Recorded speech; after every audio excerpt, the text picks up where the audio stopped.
Hello, folks. Welcome to Between Awesome and Disaster. This is your host, Will Carey. I appreciate you tuning in. How are you? I hope you are doing well. I'm doing pretty fine as well myself. Let's see what. There's a few things going on. My new band, is getting closer and closer to getting ready for our first show. The first gig we have booked is not till the summertime, but I'm eagerly looking forward to it, as well as continuing to do more things with them in the near future. We're writing some really cool original music. I'm very happy with the way it's coming out, and I'm very excited to share it with people. I'm also in the midst of a bit of home renovation at the time, so the bedroom where I record this podcast, I'm currently surrounded by the contents of another closet that I have in the house, and it's a little. The vibe is a little pack ratty, which is oddly not too dissimilar to how I grew up. I haven't really talked about this too much, but I did kind of grow up with a lot of clutter in the house. But now, it kind of feels like I feel like I'm constantly looking over my shoulder for the things. But I have carved out a path to my podcast chair, and I am very much looking forward to this being completed. So I'll be recording in a new space later this year, within the house. So look forward to that for me. I appreciate you. What else has been going on? Oh, I've seen a lot of really cool movies lately. This weekend, I saw both in theaters. I saw on Saturday, my wife and I saw the new Alex Garland movie Civil War, which is incredibly intense, amazingly shot. It's a very, very compelling story, and I loved one of the things I loved about it is that the movie does not give you a clear side to root for in the story that it tells of a civil war that has descended upon America. You're following a series of photojournalists who are observing the conflict, and much like we as the audience observe the conflict, there's not a lot that is given to you in terms of is there a good side, is there a bad side, is that even possible? It's a very compelling movie that I quite honestly am still thinking about, and that's what I think is a hallmark of amazing art. Earlier today, we also saw Monkey Man, which is Dev Patel's directorial debut. It is an incredibly intense, very clever.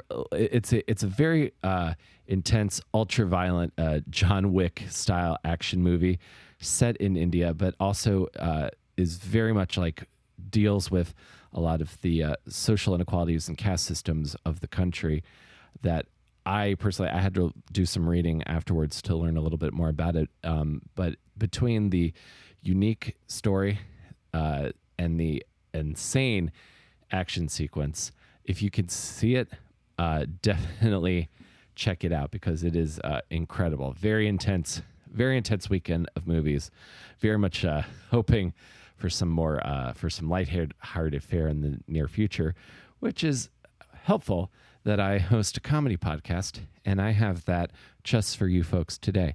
My guest on the show today is Chloe C. Hawker. Chloe is a writer and comedian that I met when she was a cast member of the sketch group I Do Tech for, Backdoor Barbecue.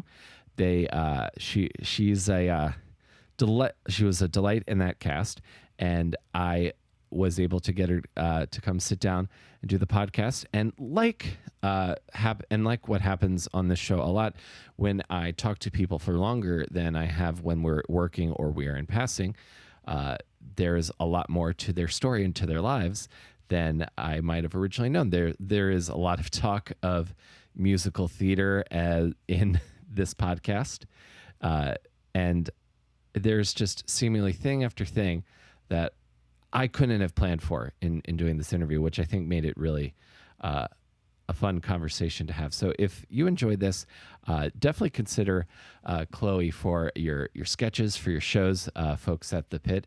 You can go to Chloe C. Hawker, that's CHLOECHAWKER.com for more info about her, as well as her podcast, which is focused on writing. You can check out the Lively Grind Cafe everywhere you get your podcasts as well. And thank you all again so much for being here. And let's talk to Chloe.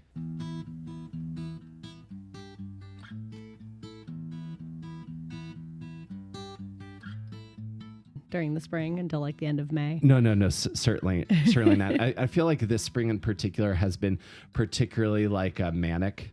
Like it's been very like everything is great in Rainbow, everything's terrible. Yes, going back and forth between like 40 degrees and windy and 65 degrees and sunny. Oh yeah, well especially last week where it just like rained for like terrible. Like three days, and I can definitely tell that I'm aging because there are certain things where I'm just like, if the weather's not 100% to my liking, if I don't have to leave the house, then I'm not leaving the house. Yeah. Whereas like when I moved to the city and started doing comedy, I would routinely sleep in the park in the afternoon to do open mics. To do open mics starting at 5 o'clock after getting off of my shift at Starbucks. That is the perfect grind story, I feel like. It's a literal like grind story. And I feel like so many comedy people have that. I don't know if sketch people have as many of that because as I don't know how aware you are of like the divide between stand-ups and sketch people. Yeah. But like stand-ups are like lone ranger man with isolated existence, and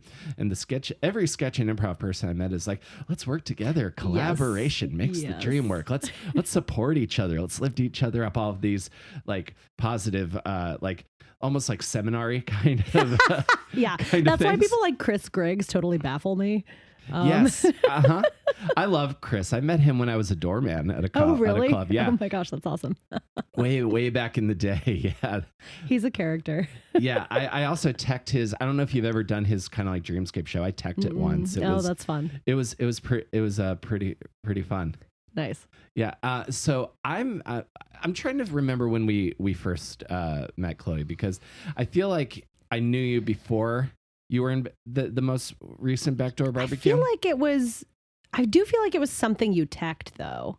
That sounds about right. But I don't know what it would have been. Yeah. Did you ever tech for your father and I? A couple times. Maybe it was the first time you did that. Yeah, that sounds about right. Yeah. That's how I meet so many happy, well-adjusted sketch people, is being up in my layer. Yeah. Exactly. the booth. Did you ever do like shows at the Old Pit? Like, no, I moved to New York after that. Oh, okay. Yeah. And when did you move to New York? End of 2021, October 2021. Okay, so primo time to move to New York, like really right in the thick of it, like pre-vaccine. No, it was post-vaccine. It was like right as everything was starting to open up. I see. Yeah. So you got to hear like the stories of, let me tell you time. The war stories of being in New York during the pandemic. Yeah. I have such a vivid memory of going to the park that's near here and being able to hear like the power plant across the street in Manhattan, and hearing like every like single car that would come by on the highway. Yeah. It's kind of messed up to say, but like I hated it, but at the same time I was like trying to like remember it all, because like there's parts of this that are kind of cool. There were these moments, right? Even though chaos and death are raining around me. Yeah, totally. You definitely had those kind of crazy, surreal moments of like, wow, this is like one of the bigger, most populated cities in the world, and it's empty. Yeah.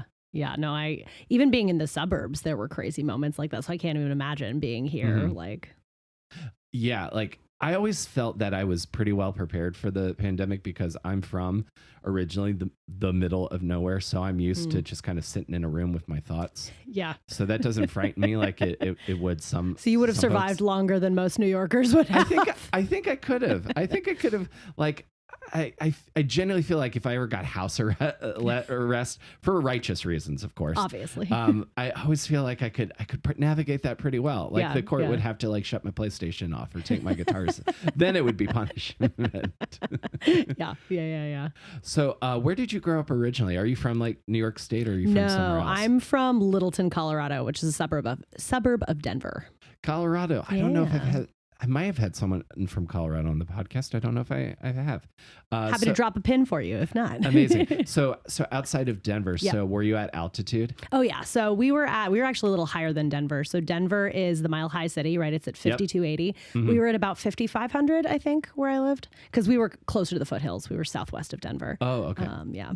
Okay, so you obviously grew up, so you're a little bit different, used to that. Did you have moments when like people from out of state would come visit and they'd be like, Oh yeah. 'cause that's what is that altitude sickness? Yes. What that is? Yeah. So, I mean, I've gotten altitude sickness, but it takes a lot for me. So, but yeah, people would come in from out of state and be short of breath, would be lightheaded, would get headaches. You get dehydrated easier. For me, I feel it now when I go home, but I adjust pretty quickly. Right. But I would go up. There was one time we went up to Pikes Peak. You know, Pikes Peak is a 14er. It's over 14,000 feet in elevation, and there I can really feel it. Oh wow. Yeah. You hiked 14,000 feet, or you drove 14,000 feet? There was like I think it was at Pikes Peak that had like this cog railway, or did we drive that one? I don't remember. But yeah, I did not hike myself 14,000 okay. feet. No, we just went up there to look around. It was great. I see. Oh, that sounds pretty cool. When I was younger, I lived in Maryland, but we vacationed in Virginia, so exotic. And we would like drive through the mountains of Massanutten. And so I like those like really super windy, windy kind of roads. So, like Terrifying. Yeah. There's a certain sense of, I kind of romanticize this sort of view. There's always like a sort of, I think young perspective you could get, especially when you're younger and you first like get above your city and you kind of like look down on it from a high point. Yeah. Like maybe you're sitting on the hood of a car and like just kind of thinking, man, what does it all mean? Yeah. So my friends and I live pretty close to Red Rocks, my family lives pretty close to Red Rocks Amphitheater. Yes. And so when I was about to leave to go to college, my friends and I did like an all night movie marathon, and then we drove up to Red Rocks and we sat in Red Rocks to watch the sunrise because the sunrise is over the city of Denver and you can like see it from Red Rocks Amphitheater. So very much in that like somehow nostalgic, reflective vibe. It was fabulous.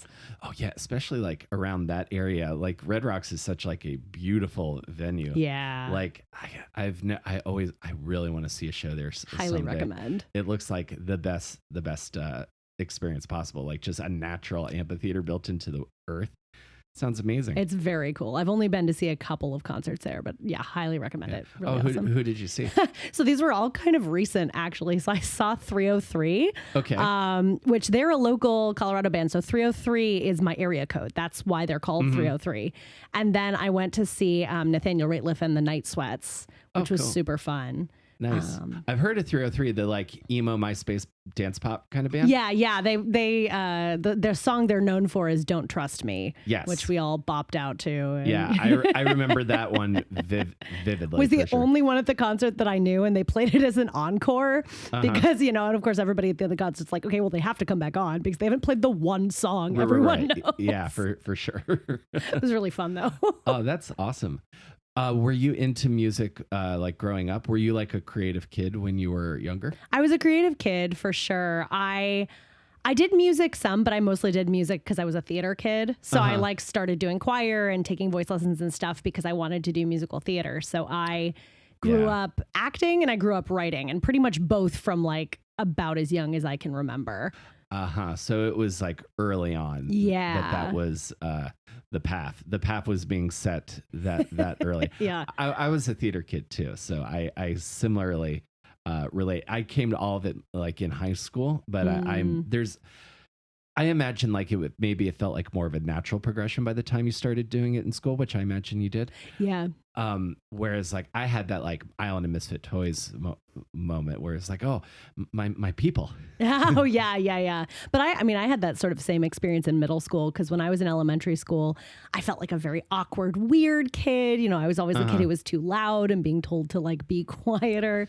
And I remember in middle school, I mean, you know, 7th grade is like peak awkward, right? It's just you know, had braces and terrible skin and hadn't figured out any kind of social skills yet. But I joined the theater troupe in my middle school, and it was funny because for whatever reason, that theater troupe, kids from all of the cliques were part of it. And we all became really good friends. Really? And so I'd be like hanging out with these like very popular girls or this like super emo girl, and my friends would be like, "What is going on?" Like, I don't know. We act together. We're friends. It really confused people. So your theater department was like the DMZ. Yeah, it really was. And I don't even know why. Like it was kind of remarkable. I think that's why I love the arts so much. Yeah. That is for moments like this. Granted, like, you know, I definitely got called a couple slurs for doing theater. Yeah. But like the overwhelming experience is everybody kind of like comes together, and well, first off, like it's a bunch of kids coming together for a common goal, which is a very adaptable thing to be able to do throughout your life, even if you don't do arts. And then there's like, and I was fortunate enough. I don't know what your department was like, but we kind of did everything. Like the adults kind of just made sure like we didn't cut our hands off with a saw. But we were like, students were designing the sets. We were building the sets. The adult was directing the show. And like, you know, making sure we were singing loud enough and stuff. But more or less, it was all us. And it was the first time I ever really gave a shit about something in my life. Yeah. I feel like it's for a lot of people, and I feel it this way still, it's one of the only things they do just because they want to. And I think there's something really powerful about that, because it's like, how much do we get to, especially as adults, but even as kids, you know, you're being told where to go and what classes you have to take, what homework you have to do. And theater somewhere where we're like, well, I just want to do this. Yeah. And you can be loud. Yeah, exactly. It's encouraged. Yeah, in fact, you should be loud. Yes. You got to project to the old lady in the back of the hall. Exactly. So were musicals early on like a thing for you? You strike me as somebody who I get musical theater energy in the best way possible. I loved it. So my first like show that I did was in 5th grade. We did The King and I at my elementary school. We did like the junior versions of musicals at my elementary school, which is an uncommon thing, I think, for elementary schools to do, but that's what we did.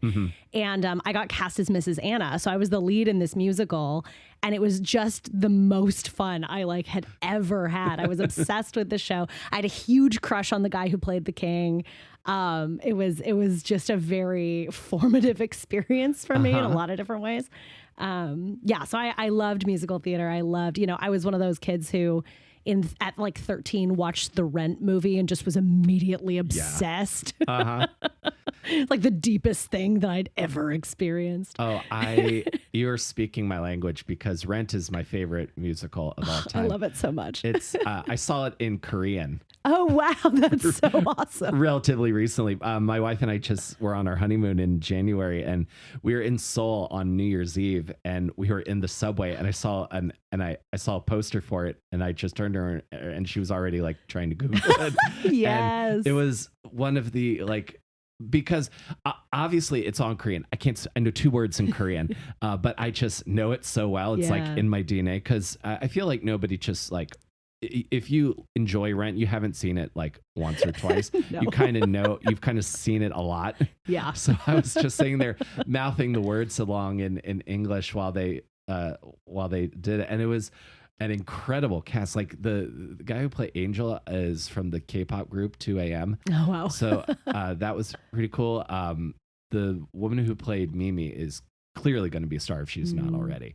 Awesome. It was awesome. It was also fun to see like what phrases stayed in English, because there's no direct translation. So you'd hear all of Tango Maureen in Korean, and then you would get to the title and they would just say Tango Maureen. That's so funny. And there's just something about the melodies in that show, like when Mimi, like Roger kicks Mimi out of the apartment, they all start singing at him. There's just something about that melody, like when it really kicks in, that will make me cry. Oh, absolutely. Just yeah. most times. Yeah. Most times, like when they all start coming in with the "There's only now, there's only here." Gosh. It's just one of those things. We might just have to talk about that for a second here before we get back. Yeah. I remember just similarly, just like really, really loving it the first time I saw it. It is. Too. It's an amazing show. And I think for a lot of people, it was like a gateway show because it wasn't, I mean, I love the classics, but I think for people who maybe that wasn't their style, that was like this can be something else. This can feel relevant to me, you know, relevant to me as a suburban, like 13-year-old watching people die of AIDS. But well, I mean, it's you're watching people deal with something like relatively recently. Yeah. Granted, I know it's like 30 years ago now, but I can understand that because I feel like the classics that like your school would be able to do that are appropriate. Like we did like the Pajama Game or the man.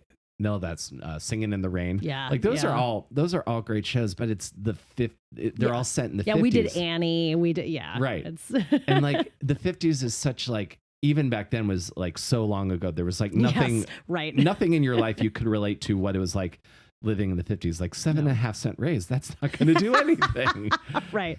Whereas like watching people deal with something that you've learned about in school and seeing the ramifications of it, there's a little bit more to grab onto there. Yeah. And you know, the music was more identifiable. And it's funny because as time has gone on, it still sounds so modern. Like it's interesting how well that music has aged. It's and well, and of course, and I'm sure you've seen, you know, but the Jonathan Larson story and like the resonances of how he wrote that show, you know, kind of in homage to these friends that he'd lost, and then kind of the cast then paying homage to him after he passed. I mean, it's just it's the whole thing is very powerful. I'm assuming you've seen Tick, Tick, Boom with yes, I love it so much. me too. I think it's my favorite movie musical. It's just gorgeous that I've seen. And like I remember when Lin-Manuel Miranda was doing Tick, Tick, Boom live here in the city. I thought it just perfectly encapsulated being an artist. In that era. I also wonder like how anyone got anything done before the internet. Oh my gosh, truly. like how are you finding like are you subscribing to Backstage and Print? I mean, I guess. and finding out auditions. How is anybody getting? How is there a show business in that? Yeah, it's a little baffling. In the 90s. I always had thought about that. But yes, loved Rent. Loved Wicked. Wicked's another classic. What'd you think of Dear Evan Hansen? I had so I saw Dear Evan Hansen. When was it? Only in the last, only since I moved here. So only in the last couple of years. And I remember being really resentful of it because I believe the year that it was up for the Tonys was also the year that Come From Away was up. And I saw Come From Away with the original cast. My mom and I were visiting New York City and just kind of went and saw it on a whim. And like, I was so blown away by that show. I thought it was maybe the best show I'd ever seen. I remember at the end of that show, the energy in the theater, like the final blackout happens and the audience could not get out of their seats fast enough in a standing ovation. There was just this like, just this energy that I really never experienced. Yeah.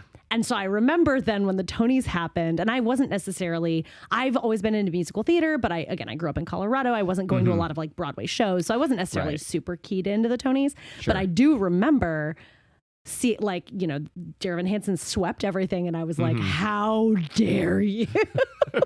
Right. Like save one for that show because oh my gosh. Because Come From Away is, again, the music of that is just like, it'll just rip your heart out 100%. And I love the music in Dear Evan Hansen as well. But I similarly, like, you get attached to something and then you start like really, really rooting for it. Right. Like when award season comes around.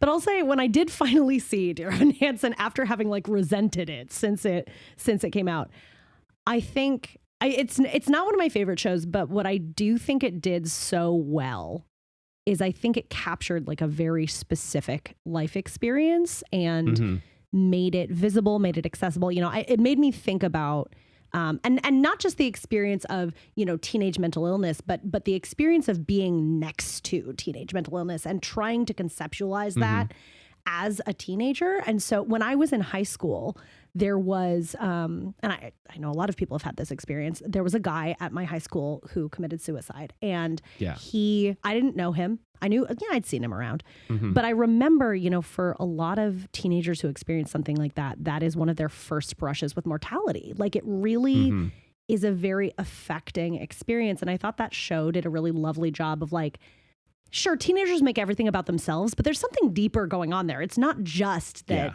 they're like, oh, well, this is about me, even though it's a tragedy that happened to somebody else. It's that that has a really profound impact on you. And so I have to say, like, that was what impressed me about that show, is they captured that very unique stage of life and what it's like to be near something like that.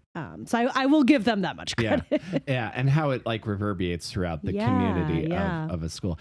I remember thinking just like, once it started opening up wider and the movie came out, I've noticed that sometimes there are musicals that are like universal critical acclaim, but then when they're still in the theater, but then by the time there's some sort of concert film or widely released, that's when all the, like, nitpickers like, this isn't as good as all the contrarians come out. And I remember seeing a lot of people's take on Evan Hansen as, like, this sociopath. Yeah. And I just remember not agreeing with it, because I remember thinking, have you never fucked up so royally, like, completely in your life before, where it just took you forever to crawl back out of, and basically you had to, like, wait to leave home to start over, and also similarly to be in that moment of, like, seeing, like, someone in real grief, like a parent who has lost a child, and to see them clinging to any little bit to feel like something makes sense. Yeah. It's very easy to see how you would just kind of want to go with it in that moment. Yeah. At 100%. Oh man. But and somewhere. So if you were into, like, so rock musicals early on seemed like they were important to you. Well, particularly Rent. Because then on the other side, the other musical I got obsessed with around the same time, maybe a year later, was Phantom of the Opera. So I watched Phantom for the first time.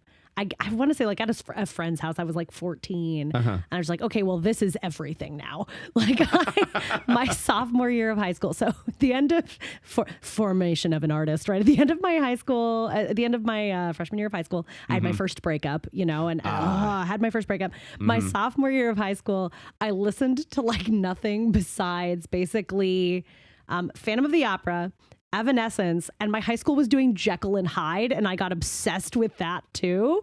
So those were, like, that was my, like, goth music background that I would just constantly in my headphones when I was a sophomore in high school. Amazing. I bet there was a couple people that totally would have, like, thrown their lives away for you at that time. But it's funny because I didn't do the aesthetic. I had I've always been the person walking around in, like, colors that are a little bit awkwardly bright. Like, I never had the goth girl aesthetic or the emo girl aesthetic, but I had that music on loop. I could totally see that. Like I can imagine you, like, and I'm not saying you dress ladies, but, like, looking like at one of the plastics from the Mean Girls, and then right. you put, like, headphones on and you're blasting, like, Silverstein. Yeah, or exactly. Or, like, Dashboard Confessional, like some like really, like, because you don't strike me as, like, Marilyn Manson adjacent or anything like that. I was really into Fall Out Boy. I was really into, you know, like, I got Green Day, but sort of later than everyone else was. Oh, yeah. I didn't get into Green Day till I heard till Warning came out. Okay, And then I had to go back and find Dookie. And go back through the, Were your parents, like, really into musicals? Where were you getting this? No. Or were you just, or was this, like, Chloe on her own? This was absolutely Chloe on her own. So I guess that's not totally fair. My parents enjoy the arts a lot, but neither of them was, like, a theater person. My mom is a huge music head. I mean, she is one of these people, you can play her, I'm convinced, like, any song that has ever been written, and she can tell you immediately what year it came out, what band, you know, is this the one cover that someone recorded once in their basement in 1997. I mean, she just has that kind of encyclopedic music knowledge. But the theater thing and the musical thing was really just something that I fell in love with. And But in fact, my mom, my parents went on their first date to Phantom of the Opera, but it wasn't the Andrew Lloyd Webber Phantom of the Opera. It was like a straight play or something of Phantom of the Opera, a totally different thing. Interesting. And she hates nothing more than the musical of Phantom of the Opera. And I would be playing it on the piano. I got a piano book of it and just would nonstop over and over play like Think of Me and Music of the Night and Phantom of the Opera. She just wanted to tear her hair out. Oh, that's hilarious. I've never dived into to Phantom. I was always more on the Jesus Christ Superstar side. Like my mom loves Jesus Christ Superstar, incidentally. Amazing. I feel like we'd get along. Yeah. Because again, another amazing show. So so this is definitely in the house. Like this vibe is in the house growing up. So when you were like getting ready to like leave high school, was there a thought that I'm going to be a performer? That's a great question. I think at the end of high school was sort of a complicated moment for that for me. So when I was younger, I was absolutely like, oh, I'm going to be a writer. I'm going to be an actor. I'm going to do all the things. By the time I was at the end of high school, I had thought about looking at some schools for theater. I basically decided I'm too practical to do that. And so, I didn't end up applying for any of those programs or anything like that. And I was sort of like, well, I would love to keep doing it like for fun. This is something I really love.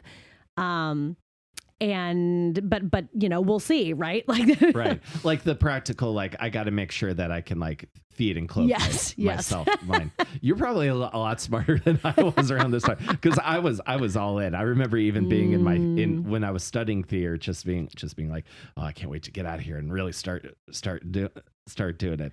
I was so jealous of all my friends who were doing that. Honestly. I mean, I loved I had a great college experience, but I was also so jealous of the people who had just gone to do it. Right. So I wanted to ask you, because in doing some of my research, a pretty famous university came up. So you went to Harvard for law school. Did you go to Harvard for undergrad? No, I went to Carnegie Mellon for undergrad. Carnegie Mellon. And where is that? That's in Pittsburgh, Pennsylvania. Pittsburgh. Yep. Okay. Yep. And so undergrad was for law as well? So undergrad was for international relations and political science, basically, which is a very common background for somebody who ends up in law school. Okay. So you're going to figure out how to get us out of the mess that's coming. Totally. Yeah. All me. No, I'm actively, I wanted to go into politics. That was originally kind of the idea. I wanted to go into policy. And I am actively no longer interested in taking that route with my life for what might be obvious reasons. No, I could definitely see that. Well, I feel like there's a real safety risk in doing that nowadays. Also true as well. So let me ask you this. I definitely had everybody's the same, all politicians are liars kind of phase. And then there's that George Carlin bit about how he didn't vote because the country's been bought and sold a long time ago. My question to you is, do you think that there is a difference between politics in the sense of like the sort of like the social game that has to be played in order to get things done and public service? Like, are those two things separate things or are they intertwined? I mean, they're intertwined. I think it's really hard to do one without the other. I think so. I did a summer internship. Actually, I've done several internships on Capitol Hill. Oh, cool. So I've sort of had a front row seat to this, to the extent that you can as like a student and not as an actual, professional person in the world. And I think that a lot of, I don't know, this has gotten to be a harder question to answer over the last few years, I feel like, but I definitely witnessed a lot of people who were trying to do the public service thing and were forced to do the politicking thing in order to do the public service thing. Right. But I think it's easy for that part to kind of eat everything else. But I am by nature an optimistic person. And I do think that there are people at all levels of, government and public service, like trying to do good. Yes, I agree. Most certainly. otherwise the entire system would kind of have Yes. collapsed while ago. Yeah. My wife is a big believer in the great experiment, as she calls it. Yeah. I guess what gets me riled up, so to speak, is the idea of like you have like a popular idea, something that's going to do a lot of good for a large amount of people. Hence the kind of some basics of democracy. What chafes me is that in order to get through some of the stages, in order to get it to a desk, to a president's desk, just a general president, you've got to like schmooze with somebody who you don't necessarily agree with ideologically from like a totally different part of the country than you're from. And I'm trying to be as vague as possible because I don't like to point like red states are the problem. You've got to kind of like appease this person's ego in order to get this done. And I just wish people didn't. Yeah, I hear that. And it's tough because I mean, I used to be a big politics nerd. I used to be all over the politics press. I used to be really sort of up on everything. And again, I was interning on the Hill. That's kind of what you did. And because, and you know, I spent a lot of time in school studying various parts of our system and other people's systems. And it's tough, right? Because in an ideal world, which obviously is not the one we live in, but there's reasons for this kind of appeasement process, quote unquote, because you can imagine that what's actually at a systems level, you're trying to get consensus, or you're trying to build coalitions, or you're trying to force people. And the reason that the Senate works the way it does, which is, you know, largely seems very crazy kind of on its face, is that it is supposed to require some amount of bipartisan working. It's supposed to require you to reach across the aisle, which can lead to some like crazy situations, but you can also see why you, in theory, would really want that. Yes. So that's what's, I think, so difficult about it. Oh, no, absolutely. And ideally, I would see like, because so many times I think everybody, if you really push people, they all kind of want kind of the same general thing. And the most of it is everyone just wants to make sure that they can like take care of themselves, take care of their families. That's pretty basic amongst most of Americans. Maybe we have different thoughts on the ways we get there. It's just now there's this X factor that have infiltrated this system that are just there to fuck everything up. Yeah. Yeah, it's true. It's true. And it's hard. Yeah. I mean, it's hard to know kind of how do you approach that with, these players in this system or this element in this system. And I don't know. I mean, I don't have an answer for that, but it is hard because I think you're right. Most people are trying to figure out how to do the best for themselves and their loved ones and their communities and might disagree over what that looks like, but are just doing their best. But you run into these brick walls that are sometimes not as well-meaning and causes a lot of problems. Did you ever have any moments when you were interning or maybe studying that gave you like one of those moments of like, oh, it's beautiful when it works? Yeah. So one of my favorite examples of this, so the first one? I think the first Hill internship I did was in college. I was interning for Michael Bennet, who was senator from Colorado. And I grew up, my family was fairly conservative when I was growing up.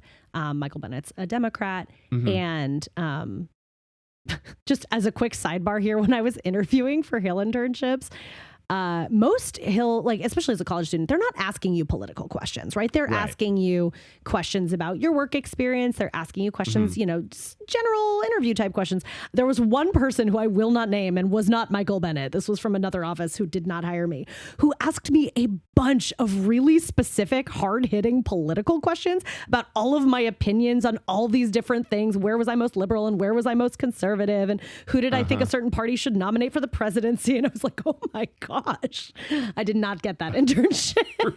Right. Sounds like somebody's looking for someone to agree with them. Yeah, that was for sure the vibe that I got. Michael Bennett's office did not do that. But what was interesting about being there that summer, I mean, a lot of stuff happened that summer, but one of the things that happened that summer is there was a comprehensive immigration reform bill up in the Senate. And of course, it died a sad death in the House. But at the time, there was a coalition of 8 senators who were co-sponsoring this bill. Michael Bennet was one of them. And it was 4 Democrats and it was 4 Republicans.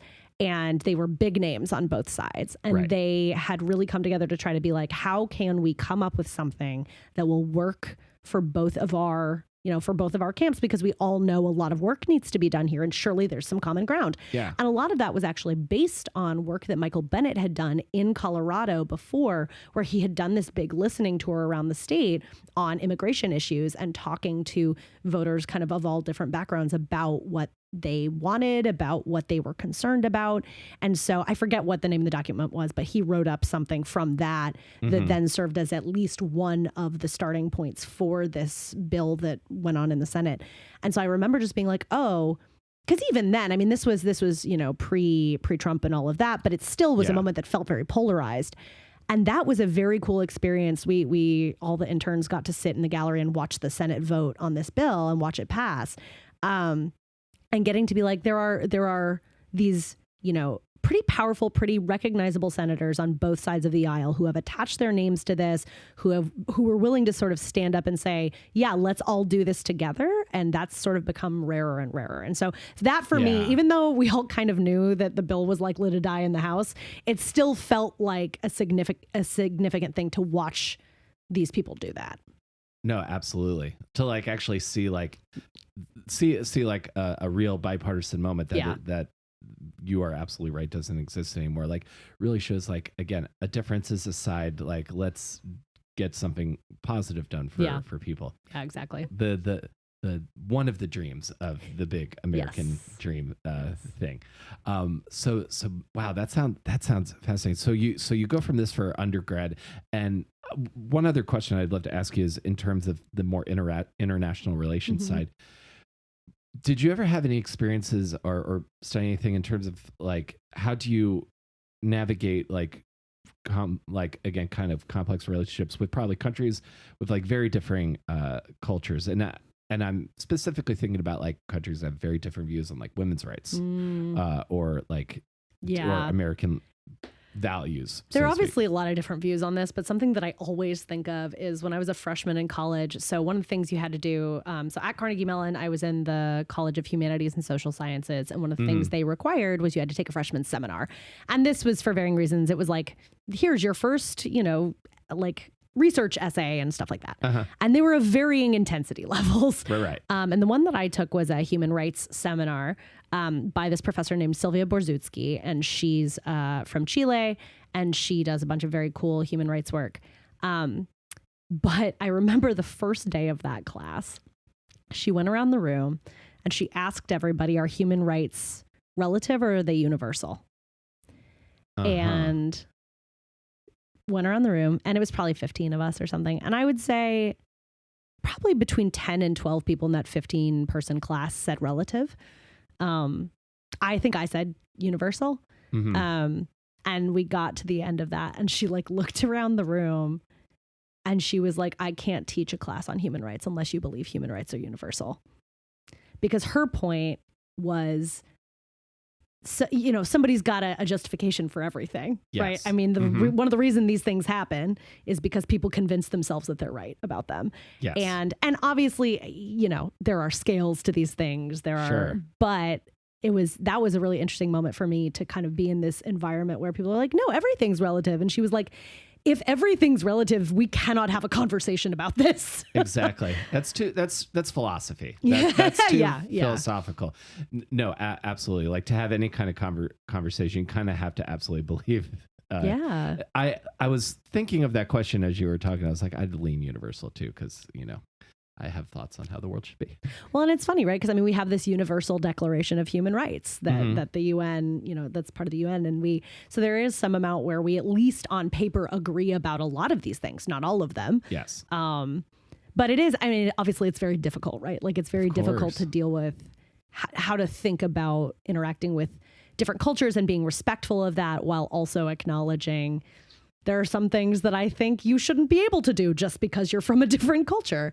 And that's hard. That's, and as we live in a more and more globalized world, that gets harder and harder because we clash actively more. So yes, like you find yourself, I think, and maybe because we like live in New York, you see that a little bit more, but Yeah. you will find yourself interacting more so with people who believe very differently from you a lot more often.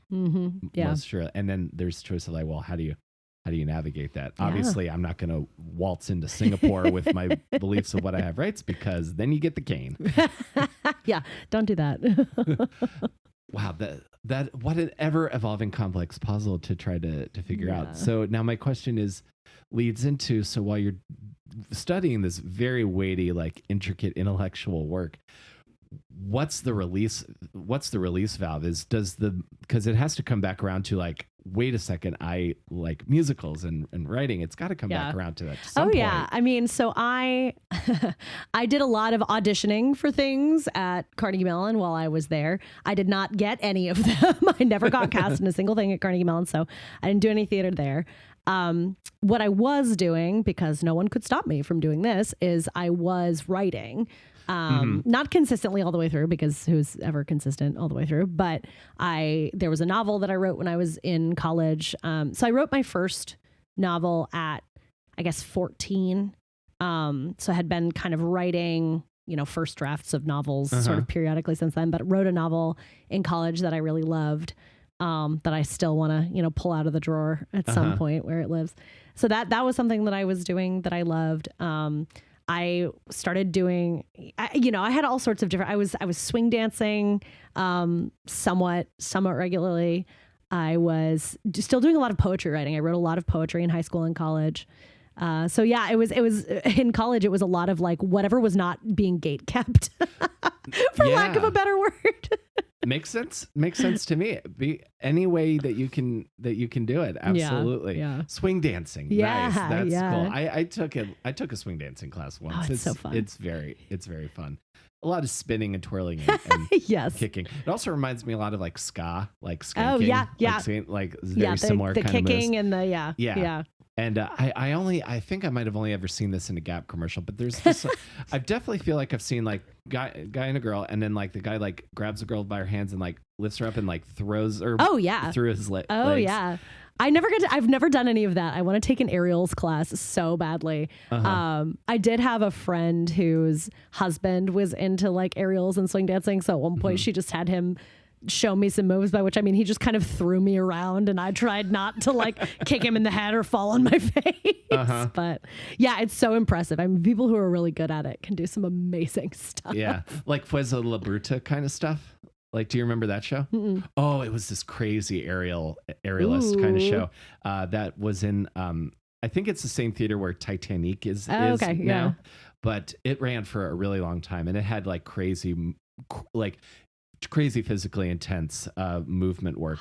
Sounds so cool. One of the more famous scenes is there's this guy running on a treadmill that's easily going like over 10 miles an hour, and he's like in a full-on sprint for a really long time, and then like boxes keep falling on the and he's like alternatingly like hopping over boxes, and then a wall of them comes down and he just goes through it. That sounds like a nightmare I've had.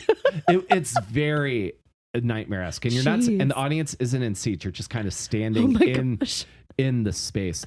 If you ever get a chance to travel to Siem Reap, Cambodia, okay, there's there's like a human circus, no animals, that very similarly deals with lots of very cool aerialist stuff, like people on hoops, like being lifted up into the air and like grabbing, like holding stuff in their mouths, and then a woman holds on and spins around this being held in his teeth. Crazy balancing things. It's and all these performers are like from very disadvantageous circumstances, and this arts is their way out of these circumstances. It's one of the craziest things that I've ever seen. Oh, that's awesome. It's wonderful. So we do swing dancing, and then writing. What kind of stuff do you like to write? Like, if you say you write novels, what do you like to write? So I mean, I grew up reading mostly fantasy. That's like and a lot of YA fantasy. I mean, really, really loved YA fantasy. Okay. Was a big Harry Potter nerd. Me too. Yes, I think you commented on some Harry Potter clothes I was wearing once. Yes, I'm sure I did. I remember that. I loved, I loved Aragon when that was a big thing. I was into the Hunger Games. I've kind of loved all this YA fantasy, and so that was a lot of what I wrote.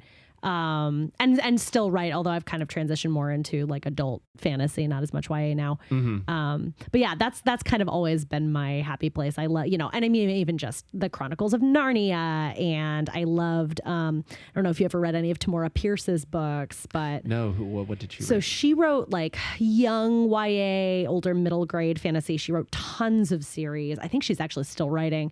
But a lot of like women centered fantasy stories. There's one of her best known series is about, so she has this fantasy kingdom called Tortal that a lot of her books take place in.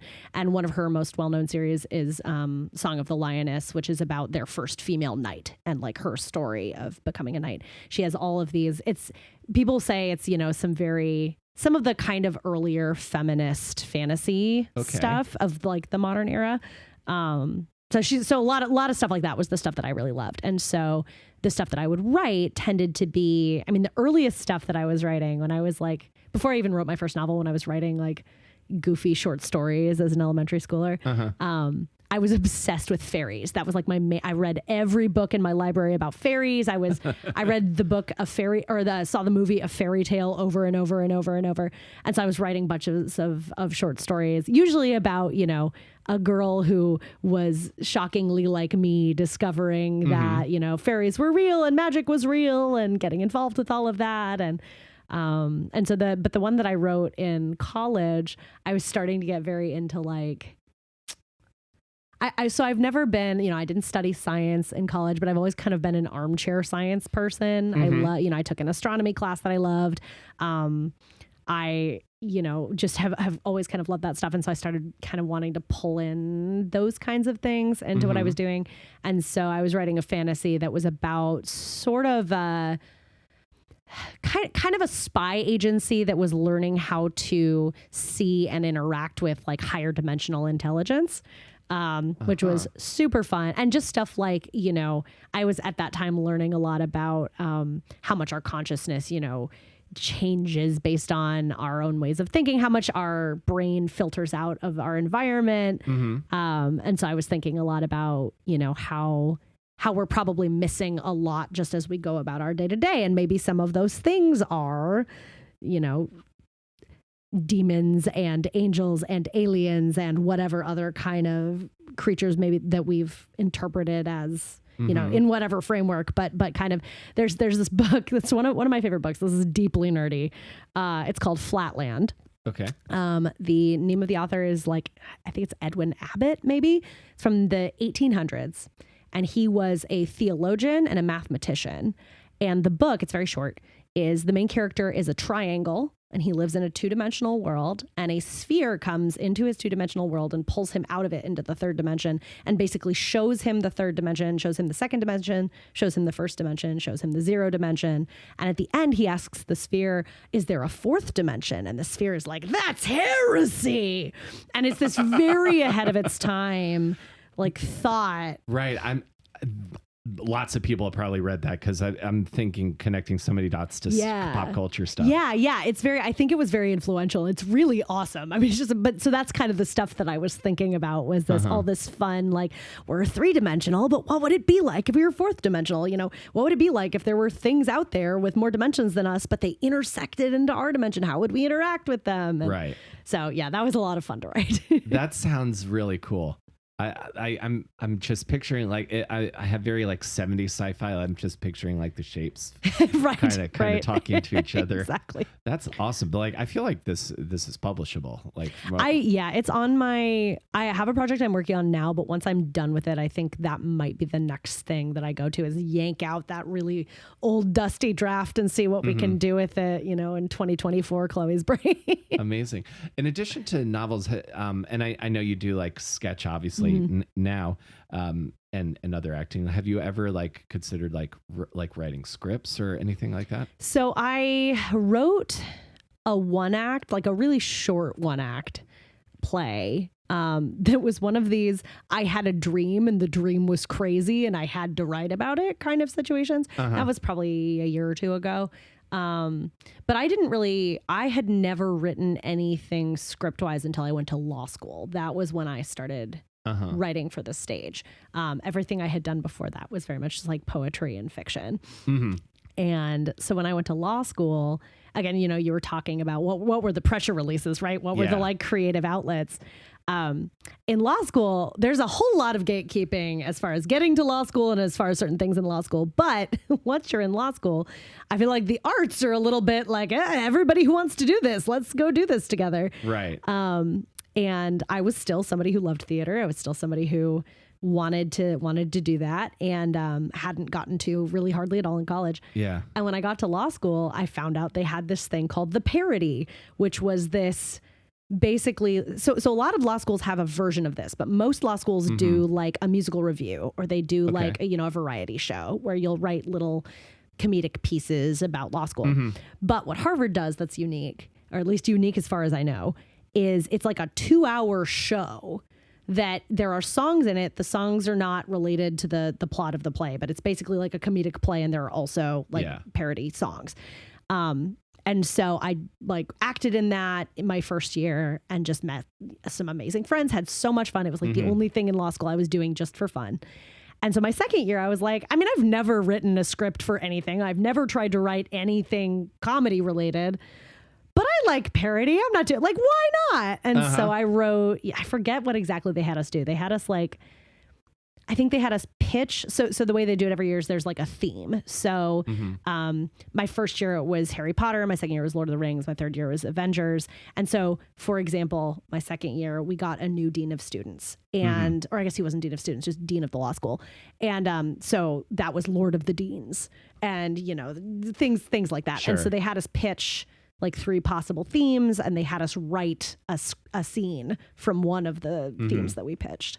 And I had never done anything like that before. And it was full of like terrible law puns and just really, right. But they had 9 spots and they had 10 applications, and they picked me. So it was, that set the stage for where you're at now. Yes. Yeah. It super did. Both sides of your professional and creative output. For sure. Yes. Amazing. It was a very formative experience for me. I can imagine. It reminds me of, there's this thing in New York, like in New York political circles, called the Inner Circle Dinner. It's like a very much insider kind of joke for like the New York press corps that I've been able to attend a few times. So it makes me kind of think of that. Yeah. Kind of think of that. Somewhere like a very much let's do a fun thing for us. Yeah. And it was, I mean, so we like to brag about the fact that it is the second most attended event at Harvard Law School after graduation. There are 5 nights of performances, and every night has, I don't know how many people come a night, but it's got to be over 100 people.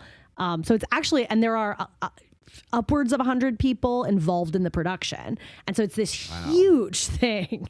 But it's for this community, and it's jokes about this community. And we always talked a lot about, when you walk into a place like Harvard Law School, it's terrifying.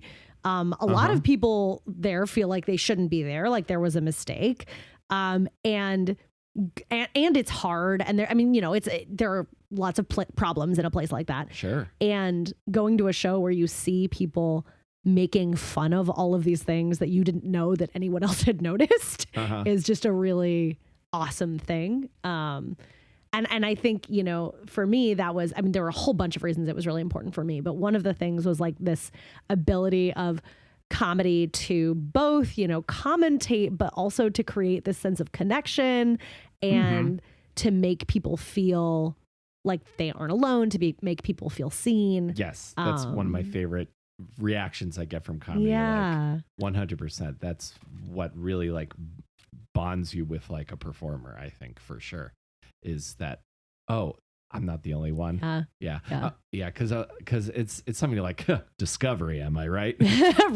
Right. Exactly. There's a lot of, it's so funny because sometimes people who are not law people would come and there were sort of tears because there were a lot of jokes about the law school, things that were going on at the law school, people at the law school. And then there were kind of the general like law jokes. Right. And then occasionally there would also be jokes that were just about the subject, about the source material. So, gotcha. Harry Potter jokes, whatever. Oh yeah, of course. But I had some friends come a couple times who were not like law school friends.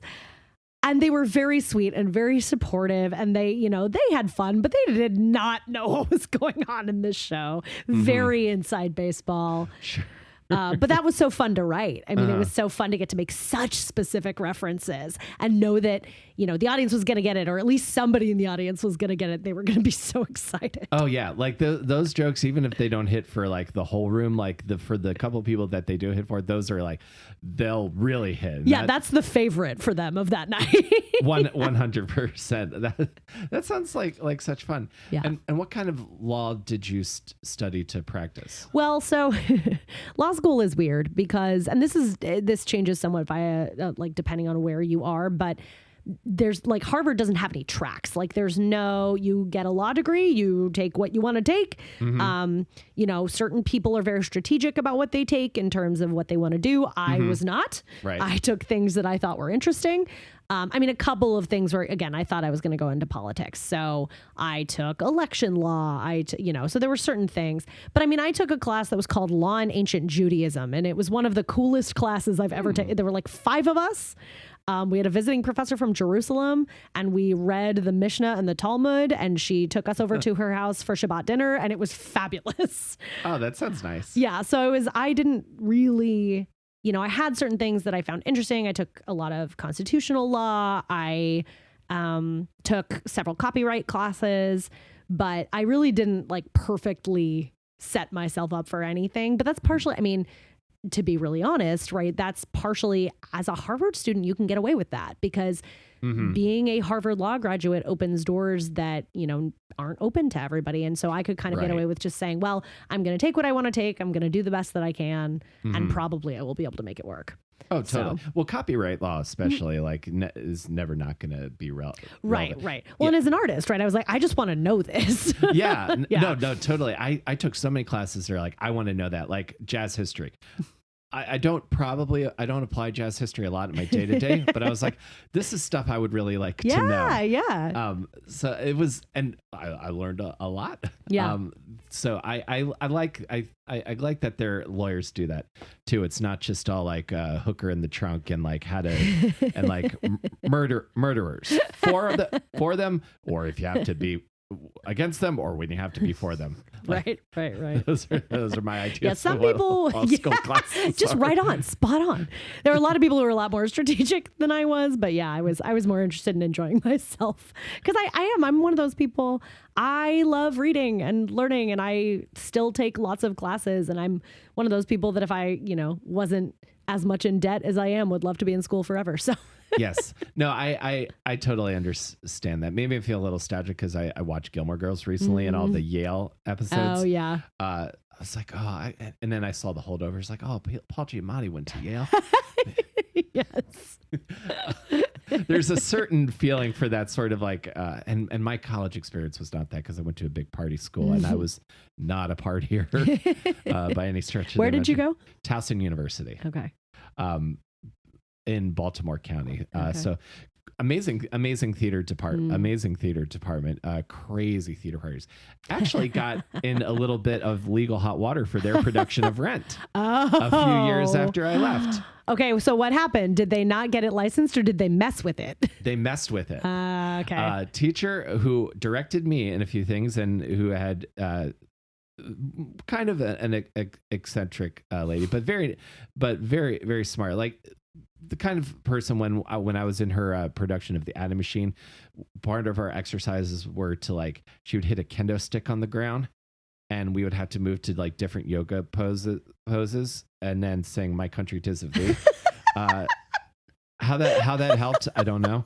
But I guess I love the arts. But I guess it did. I love the arts too. So she directed Rent, and again, I was so bummed. I was so bummed because that's my only dream in musical theater is to be Marco Roger. In Rent. Yes. And they tried to make it the ending different so that Mimi doesn't come back. So they wanted to do the La Boheme ending. They wanted to do the La Boheme ending. Gosh. That's less hopeful. They wanted to do like the downer ending. And they did it night one. And then, of course, Musical Theater International comes in and was like, you have to perform it as it's written. Yeah, this is not how copyright works. This is, yeah. Wow. And then they had to overnight do the original ending and restage the ending. Gosh. But it was one of those stories, like when I heard it, I was like, oh, of course that happened.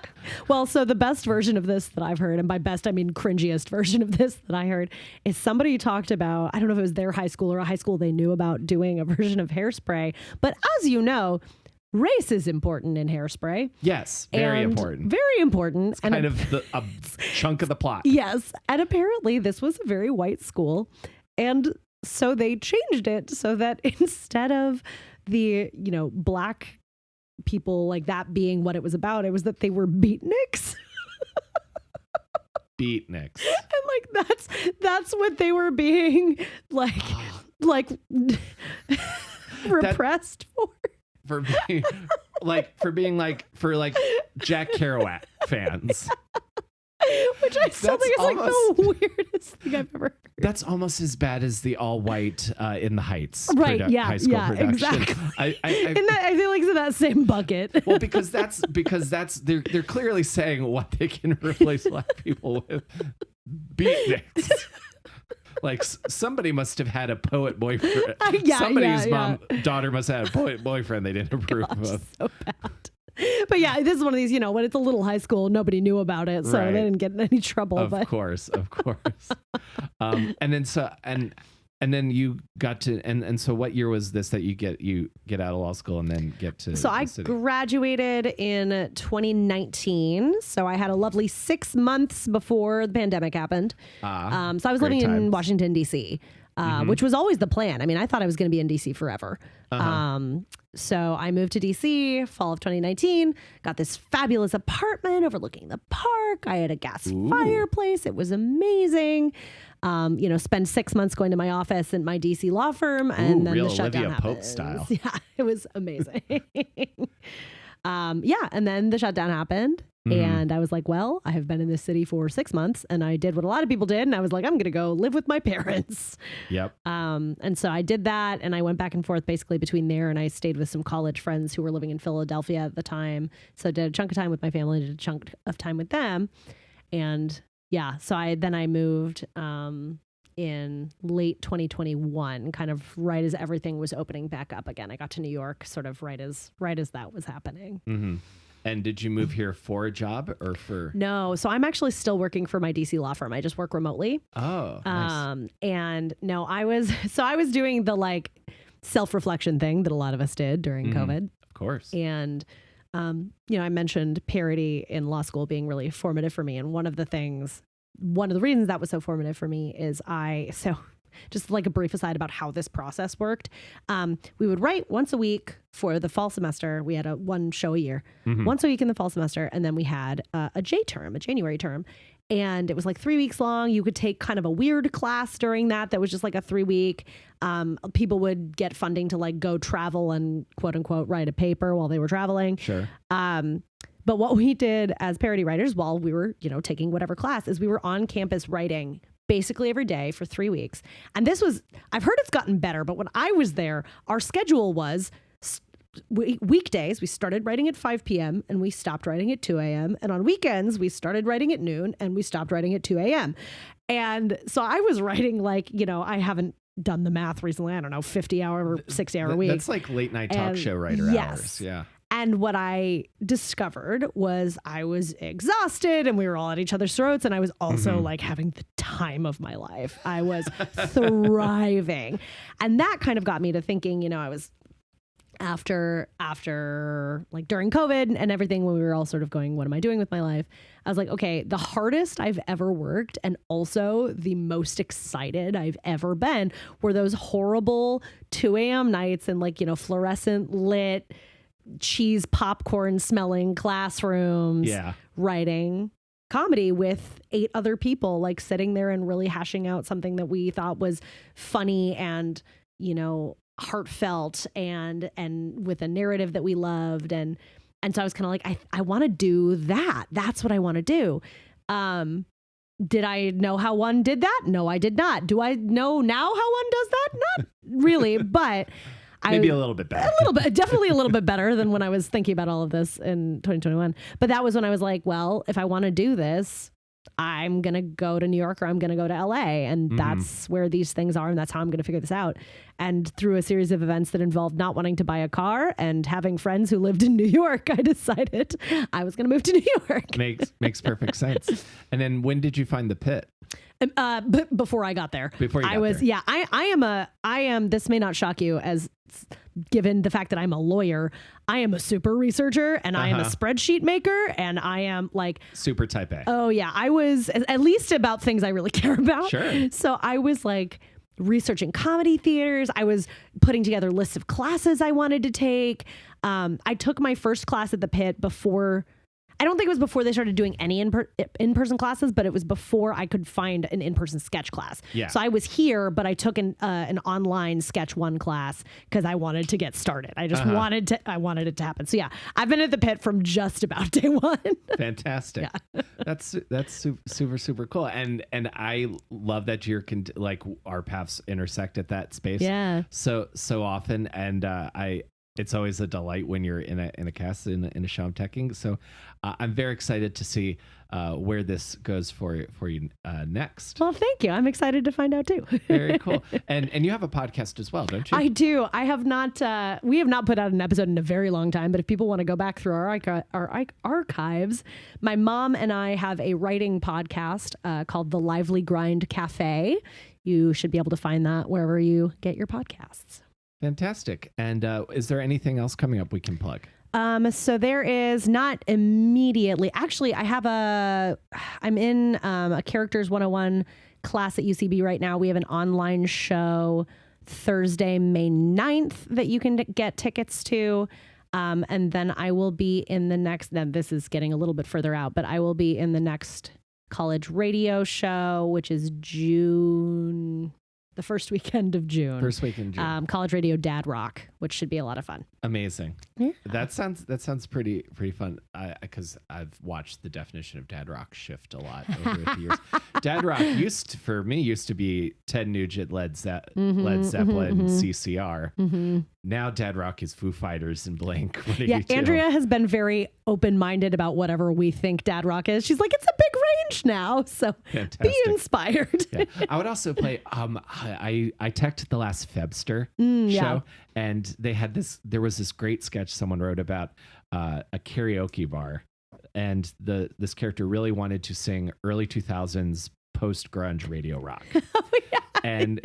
And she was like, "Well, you can't do." Oh, you did. Yeah, you were there. Yeah, you were was there. So good. That's right. So, like, when "Crazy Bitch" by Buck Cherry comes on, it's just like that's like the aesthetic of all that is like middle-aged dudes whose like knees hurt like rock and roll. Well, thank you so much, Chloe, for chatting with me. This has been really, really great. I appreciate it. This has been great. Thanks so much for having me. Oh, absolutely.